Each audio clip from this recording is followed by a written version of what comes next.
పక్క గల్లీలా 10 రూపాయలు తక్కువ ఉంటే పబ్లిక్ అంతా ఆ దుకాణంకే పోతారు.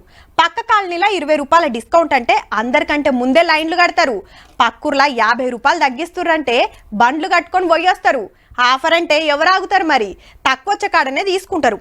ఆలోచన చేస్తే మా దాకా వస్తుందో రాదు అని మాత్రం చేస్తారు. ఇక గింత సౌలత్ ఇచ్చినాక ఆగుతారు, తలుగుడు తలిగిండ్రు. ఆఫర్ అంటే చాలు అస్సలాగరబ్బా, రప్ప రప్ప కట్టేస్తారు. 12 రోజులల్లనే 83 లక్షల మంది చలాన్లు క్లియర్ అయినాయి అంటే ఎట్లున్నదో చూడరిగా. 72 కోట్ల రూపాయలు వసూలైనలో అంటే దినం 6 కోట్లు. అదే ఉత్తప్పుడైతే రోజుకు 60,000 కూడా వచ్చినో లేదో పో. కొత్త సర్కార్ కొత్త ఏడాది ఆఫర్ కింద బైకులు ఆటోల మీద 180 రూపాయలు, కార్ల మీద 60 రూపాయలు డిస్కౌంట్ పెడితే దొరికిందిరా ఛాన్స్ అనుకొని దబ్బ దబ్బ కట్టేస్తుండ్రు ఉత్తమ డ్రైవర్లు.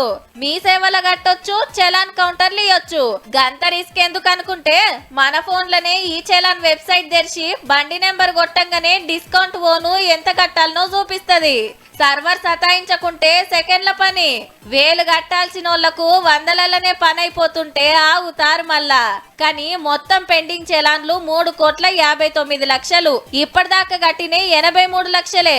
2,76 లక్షల చలాన్లు అట్లనే ఉన్నాయి. డిస్కౌంట్లు ఇంకో 4 రోజులే ఉన్నది కాబట్టి ఆ లోపట మొత్తం కట్టేస్తే మాత్రం మనోళ్ళ పంట వండినట్టే. కడితే మాయితీ అని లాపర్వా చేసిండ్రనుకో 11వ తారీఖు సంధి పక్కా దొరకబడతారు. డిస్కౌంట్ ఏముండదు, మొత్తం కట్టించుకుంటారు. ఇక మీ ఇష్టం మరి.